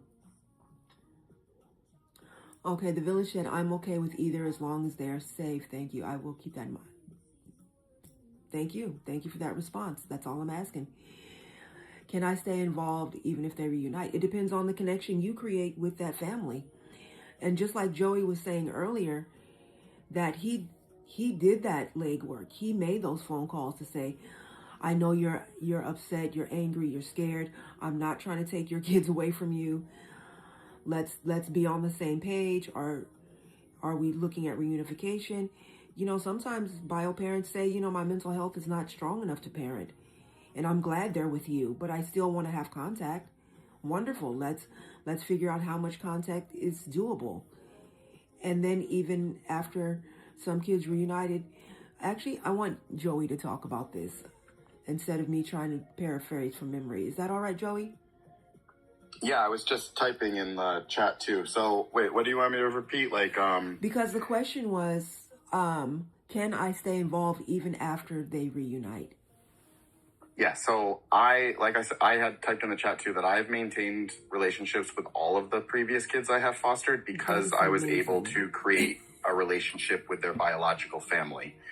It's not always easy. I will fully admit that. It is a lot of work, but when you go in child-centered and you're looking at these kids and they're like, I miss my mom, I miss my dad. If you're child-centered, you're gonna you're going to try to make that relationship work. It's not going to be the case in every single case. There are some cases where it's not safe for you to be able to do that, but there, in my time of fostering, it was very few cases that were not safe for me to be able to do that. And by very few, I mean 1 out of 11 cases we had. Right. So if anybody in there wants tips, like, you can follow me and then like send me a message and I'll let you know what we did that worked for us, and you can take that information, tweak it to what will work best for the family that you're fostering, because it isn't just fostering the children, you're also fostering that family. Yes. So all foster parents, please connect with Joey. And I saw your comment, Joey, where you said every state needs a foster parent mentoring program, and I agree. Yeah, that helped. I wasn't able to be like, I didn't have that program for me, so I was happy when that program started so that I could pass the knowledge that I had to other foster families, because most of the time you're put fear. Like, it's fear mongering. Like, they want you to be scared of the family. They want you to be, oh, well, they did this, this, and this. Well, okay, but why did they do that? Like, people do things for a reason. Some things are too egregious to forgive. We understand that. But a lot of these cases are just situational. Like, they didn't have the finances. They didn't have this, or maybe, trigger warning, maybe there was abuse in the family and whoever was being abused didn't know how to get out of that. So there are reasons as to why things happen. And I always did my best to try to find out that reason so I can see, like, you are a good person. We all make mistakes. I've made plenty of mistakes in my life. Yeah. But if we're willing to learn from that, then that does make us a good person, even though we made a poor decision. Yeah. And I just wanted to point out, Victoria said, foster the children in locked facilities first. Yes, we definitely cannot ignore or forget about the children that are in locked facilities, and making sure these facilities are being ran properly and actually helping the children and not just over-medicating them and housing them. Facts. And I also wanted to say, just really quickly, I just wanted to say that, I heard you say some things are unforgivable. I struggle with that one. I think anything can be forgiven, but it doesn't necessarily mean the children should be in your custody either. And even if the children can't be in your custody, it doesn't necessarily mean you can't have any contact whatsoever, depending on what it is. So everything is case by case. I forgive you, and I will be keeping your children safe, and you will be seeing them on the weekend. Or, depending on what it is. So. Correct. I see that point of view, and I understand what you're saying. Yeah. I just wanted to say, like, Jen in the comments said that would be amazing. We felt so alone when we fostered. And then Nixie said that the feeling is mutual for bio parents. That fostering program that I try to help out with bridges that gap. So I'm there to help the biological family, being like, okay, well, take a breath first. That's the first thing you need to do right now, is take a breath. Because you do have a long list ahead of you of what you need to get done. So look at that list. Prioritize what you can get done right now, and leave the stuff that's going to be mentally a little bit draining for you until you've started this process. Yeah. Because you're going in drained already. Right. Have exactly. Some wins first. Yeah. Exactly. We got to cheerlead for them. Like, you can do this. It is going to be hard. I don't lie to them. Yeah. I tell them straight up, it's going to be hard, but you can do this. You know your love for your children. You know what kind of parent you are. There is a hinder and a speed bump in front of you right now. I will help you get over that. Yeah. All right. We have, Nixie has a hand up, and then what's locked facilities? Locked facilities are basically usually mental hospitals that children that are deemed to have behaviors that are unsafe, like violence or self-harm, in a home setting, are then sent to. And I worked at a group home for teen moms.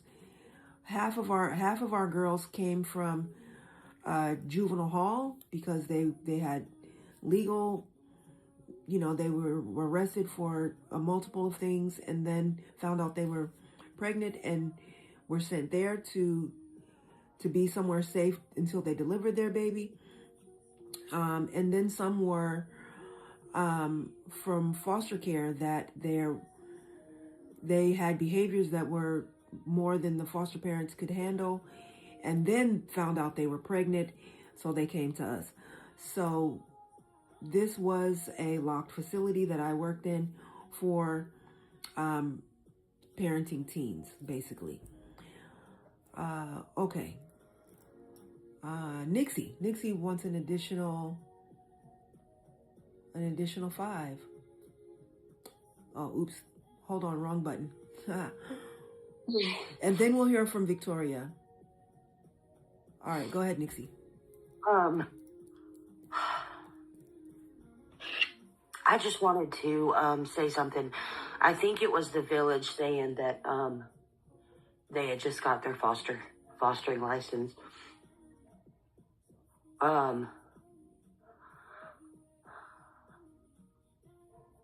Coming from a bio parent, just understand that. Sorry, it's really hard to get through this, so I'm sorry. Okay, take your time. Take your time. Just understand that not to make judgments on the bio parents until you know the whole story, and keep in mind that the caseworker may not give you the whole story. And so you might have to do some research on your own. You might have to reach out to the bio parents, because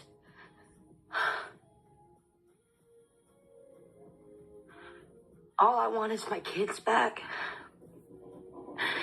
And I know that one of the things that I'm probably going to have done is my house clean. And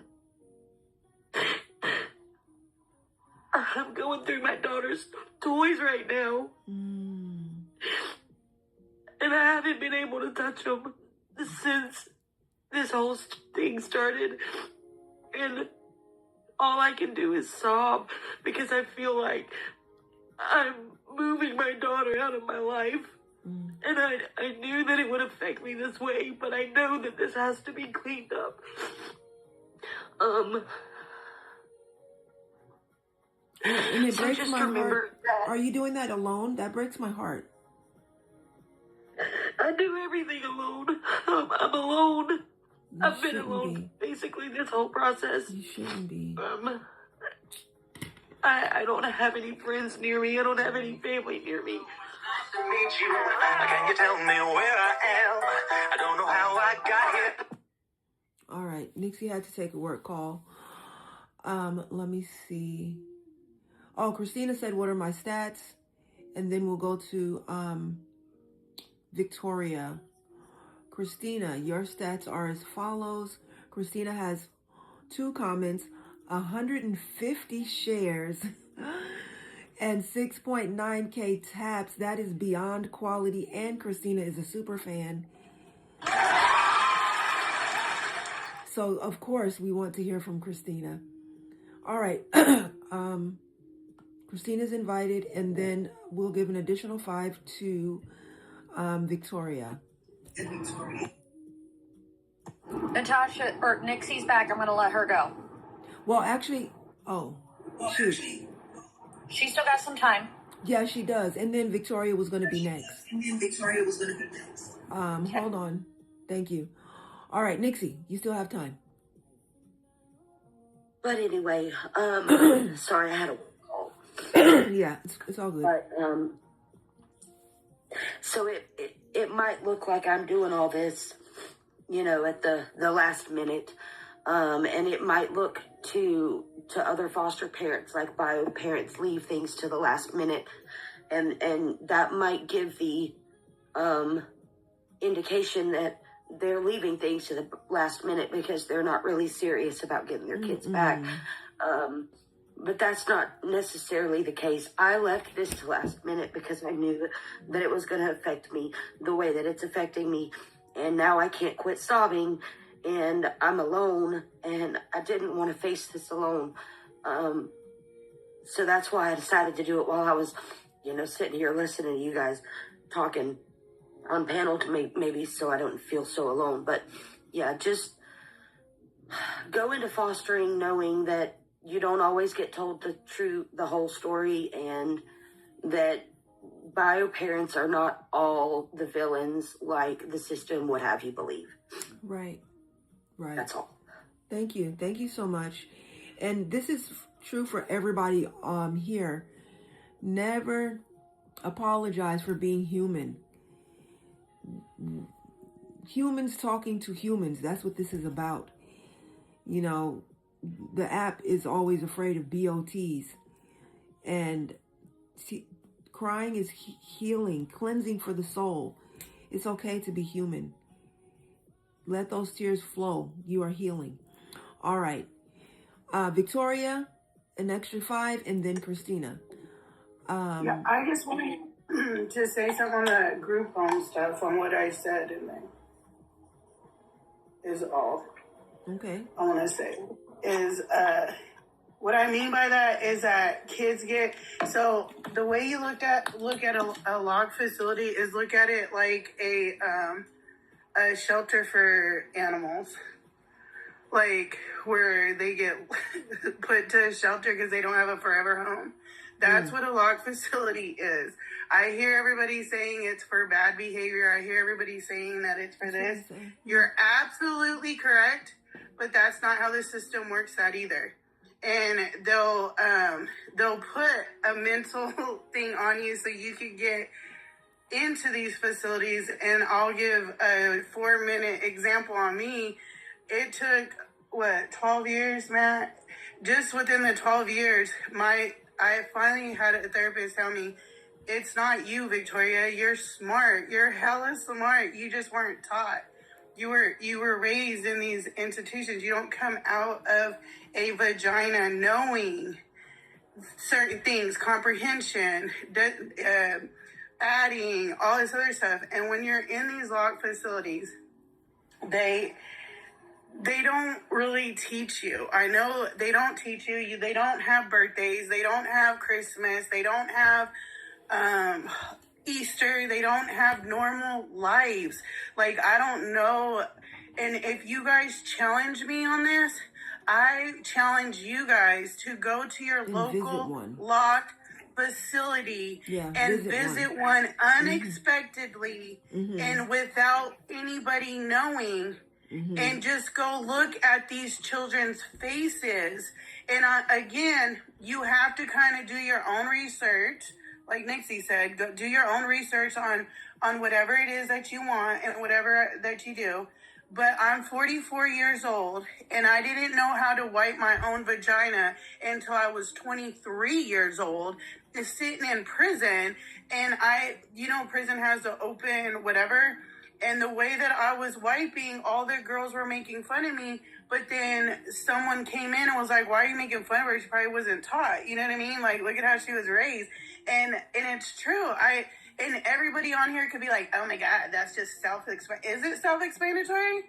Is it? No. Is it? Because the only time anybody was in my vagina is if they were playing with it. They didn't teach me how to clean it. You know what I mean? So, like, you're taught these things in a family setting, not in a locked facility setting. So they put all these children in this locked facility, forget about them.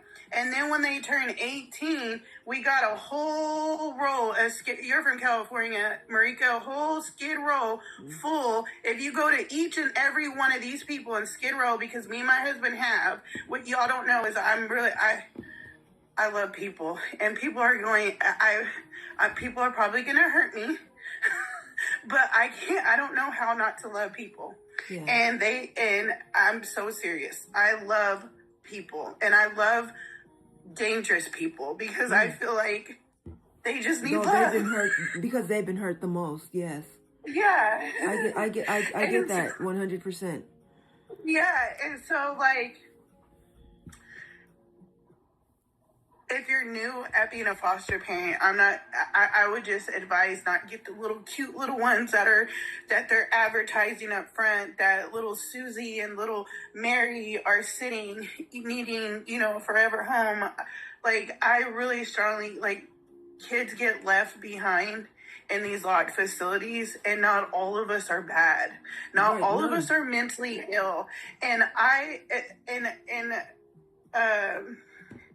don't know if she's still in here or if it's a boy or he, she, but Cupcake, what was it? I don't know, was it Cupcake something? She said she was an orphan too or whatever, and growing up, she nailed it. We're not taught love, and when you're in these locked facilities, the staff members are not allowed to show love. They're not allowed to show emotion to these children. So we're not shown love. We don't know what that is. So then they throw us into environments where these foster parents are so excited to get somebody, and they're like, they're trying to build a void, like, and they're like, come here. Yeah, and then you're like, whoa, sister, like, why are you trying to hold me? Why are you trying to touch me? And now we're the problem. Now we got an attitude. Now we're the problem. Now we're this. Now we're that. Like, hold on, Pimpin', we just got out of this art facility. Like, give me time. Like, and the best way to describe it is if you go to a shelter and adopt dogs, that's no different than going to a locked facility and seeing these orphan children that are left behind. There's so many of them. And that's all I got to say. I love you guys. Thank you. Love you back. All right. That's real life lived experience right there, with locked facilities for sure. All right. We're going to go to Christina. We want your intro, name, age, you know the intro. And what are your thoughts and your feelings on foster parenting? What do foster parents need to know? What do foster parents need? All of that. All right. I am Christina. I am 34 years old. My pronouns are she, her. I'm a former Head Start teacher, and 3 of my nephews have been in the system, and I had 2 of them in kinship. So I think a lot of the times what is done is that foster parents are lied to. They are given this dream, this, Hallmark syndrome. They are telling them, you are saving all these kids. You are doing just all these beautiful, beautiful things. And they're not telling them, hey, there's a reason for this. Okay. This family's been through a lot. This family has had some troubles. This, whatever they may be. I mean, because we all know there's 1,002 different things that can happen that children are removed. Is it always necessary? No, it's not. Sometimes something like a safety plan would have worked out a lot better than removing the children. But unfortunately, that's not used a lot or practiced. So therefore, a lot of kids are removed. I feel like a lot of the times foster parents are even lied to by caseworkers. They're like, yeah, like Joey had talked about earlier, they said, oh, she's doing A, B, and C, and D wrong because she hasn't completed them. Okay, but she's still working on A and B and did extra E, G, and F. You know what I mean? Yeah, and it's like, okay, well, she's trying. She's trying. She's really worked. She's trying to make strides. And made some strides. Comes down to a lack of education. Maybe it comes down to the fact that she doesn't have the time or resources around her, so she's having to travel, having to take off work to do these things, but she still needs to maintain a job to be able to get those things done. There are so many different factors that go into this, and oftentimes they are lied to.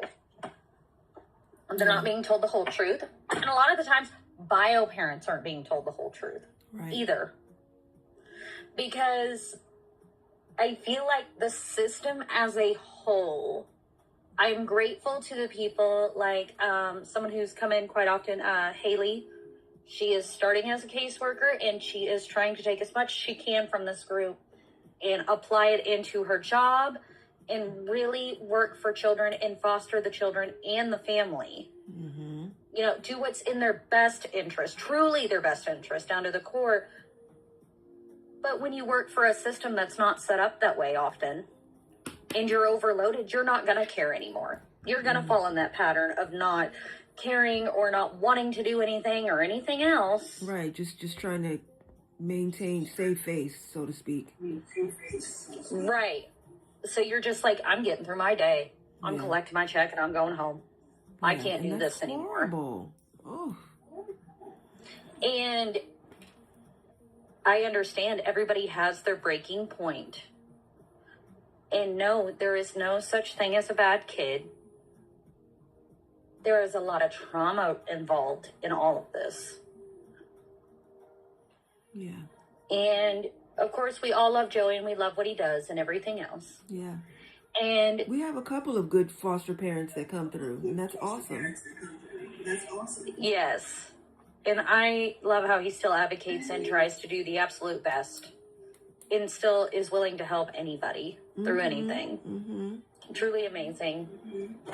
That way, and the ugly truth is that it is. All right. Well, thank you so much. Oh, But okay. then also, sorry. Yeah, thank you. I appreciate that. Also, to Nixie, I'm here for you in every way possible. If you call me up tonight and you say, I need to scream, I just need to hear that part first. So that way I know you're okay, but you need to get it out. Yes. Okay? Just don't start screaming. You gotta give me the fair warning so I know you're okay and I don't think there's something terribly wrong. But just say, I gotta scream, and I'm gonna say, okay, let it out. And I will listen to you scream for the next hour if you need to. And Victoria Anything. says same. And I am willing to try and help so many people in this group if I can. If it is in my means and I am able to do that, I will. And I do think it is something that oftentimes, like, a lot of foster parents just need to stop being lied to, and they need to be given the whole truth, and everything needs to be taken accounted for. Yeah. So, but that's my only things, and Thank everyone on the you. panel there. So, Thank you. I appreciate you. Thank you so much. Christina, by the way, also is a super fan and a high quality engager. We're going to stop her timer. All right. I just want to address a few things in the chat. Where is it? Where'd it go? Shoot. All right. I know Sweetheart 2026 has requested up and has a lot to say. Yes, I had a lot to say, but you would not let me speak. I do want to hear from you, but a quality engager is either a super fan or someone who has contributed to the live goal or the gift gallery, or someone that has gotten their daily heart me, 1K taps, and 60 or more shares. So I will check your stats again. Let's see if you are even still in the room. I hope so. So 1 share, 954 likes, which is awesome, but the shares are low. And, you know, I have had people say the shares are overwhelming for them, and then they just double their likes. So those are the ways to access the panel. I do want to hear from everybody. I just really want to make that clear. Jen M said, even the kids with severe behaviors and mental illness are not bad. Exactly. We agreed. And what else? Valkyrie Rising said, I got a question. I heard, foster kids that have been trigger warning SA'd in the past are harder to home. Is that true? I heard it's because of stigma. I don't know if that's true or not. Maybe. I don't know. Thank you for getting your daily heart me, Jen M. Nixie said, I had to be taught how to bond before I could ever be adopted. Yeah. And I think foster parents need to be told the truth about where their particular placement is. All right, Nixie has a hand up, and let me see. Jen M. Let me check Jen M's stats real quick. All right. So Jen M did get a Daily Heart Me. Jen M has 0 shares and only 1 like. So yeah, we need folks that have 60 plus shares and 1K likes. Yes, Joey after Nixie. All right, Nixie needs an additional 5, and I think after Joey, we're gonna have to be winding down because I gotta get to my day job. Nixie, you have the mic. Sorry. I just wanted to address Valkyrie as a trigger warning victim of childhood SA. Sometimes children like me can be harder to place. Really doesn't have much to do with the stigma, and all has to do with how much trauma they have. I in my particular case, I did not have the ability to bond, because I had learned the hard way that anybody that I was supposed to bond with or I felt a bond with was going to hurt me. So they had to keep me in care much longer than is typical. Well, for my age, you know, they had, I mean, we were in care for quite a while. And they were just teaching me how to bond, and they weren't able to adopt us out, me and my sister. They weren't able to adopt us out. But it all depends on the different type of trauma that the child has.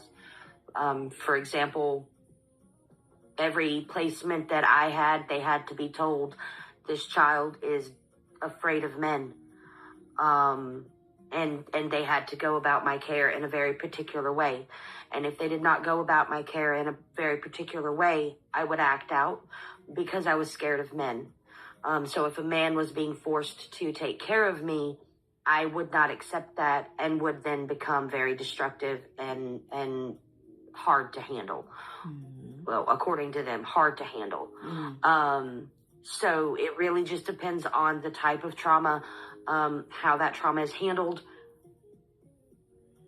and how properly that child is taken care of. But in the case of a child that goes through something like that, they can be harder to place if it is not handled properly. Okay. All right. Ooh, thank you for the corgi. All right. Thank you so much for chiming in again, Nixie. Oh, Joey. Yeah. All right. You have the mic, Joey. Hi, I'm Joey, 36. My pronouns are he, him. I'm a former foster parent. I'm an adoptive parent. I'm a foster parent, adoptive parent mentor, and a former direct support therapist for children with autism in the system. I basically was going to say everything that Nixie just said. So I know in our agency, with ours, they told us there was 2 that needed help. And they were like, after they went through their file, they're like, well, you guys can't help them. And I said, why? Because we were a 2-male household and they were SA'd by men. So there was no female balance in the house to at least help that. But what Nixie said is true. It's the fear it's going to make them act out, is how I would say it. Like, it's not them, it's that fear. Yeah. So they did have, at least in our agency, they had harder time finding placement for SA children because they had to find the right home to be able to accommodate that. In our home, even though we are gay men, it's still in that child's head, this is a male. It's a man. Yep. Well, thank you both for responding to that, because honestly, when I read the question, I thought it was like, are they harder to place because of stigma, and foster parents being like, ooh, no thanks. I don't want to, that's, yeah. And I wonder if that happens sometimes. Probably.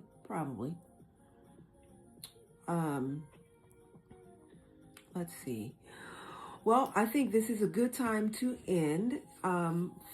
If there's anyone in here that did not get a chance to chime in, we will be continuing the conversation today at 4 p.m. Pacific Standard Time. If something happens throughout my workday that throws the time off, I will let you know in the stories. So be checking the stories. At the end of the live, I always like to end it with the stats of the room. Just for everybody who haven't heard, my name is Marika Goolsby. I'm a former foster youth and adoptee. I was adopted out of foster care. I wrote my book about my time in care, my memoir. Please do grab a copy. Especially if you're a foster parent, you will definitely learn what not to do as a foster parent. Don't do any of the things that they did, okay? You will learn what not to do. And I talk foster care and adoption all day, every day, it feels like. Live streaming twice a day, 6:30 a.m. and 4 p.m. Except for Sundays, we only have 4:30. Come back as often as you can. I'd like to think this is a classroom. Everybody's a teacher.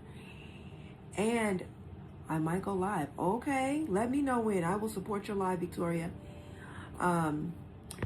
This is a classroom. Everybody's a teacher and a student at the same time. As much as I teach, I learn, and I love that. So the ending stats. We have 49.4K taps. We have 708 shares. 7 people in the room. Our league is, let me see, what is our league? Because that's another thing that we have to keep an eye on.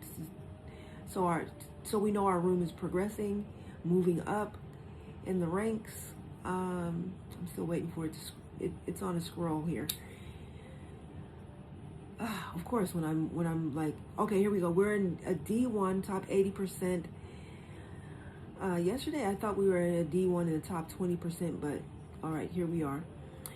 And to continue with the stats of the room, we have been live for 2 hours and 24 minutes, which is perfect because it is always my goal to go live between 2 and 3 hours, depending on how many participants we have. We have had 173 viewers. We've had 2 new followers, 13 gifters. This live has made $2.70. And a big thank you to everybody here.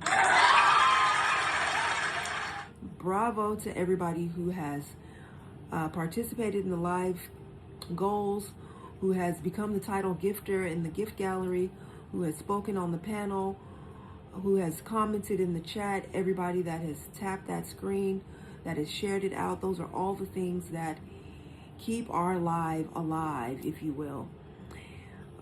So with that, live your wild and wonderful life.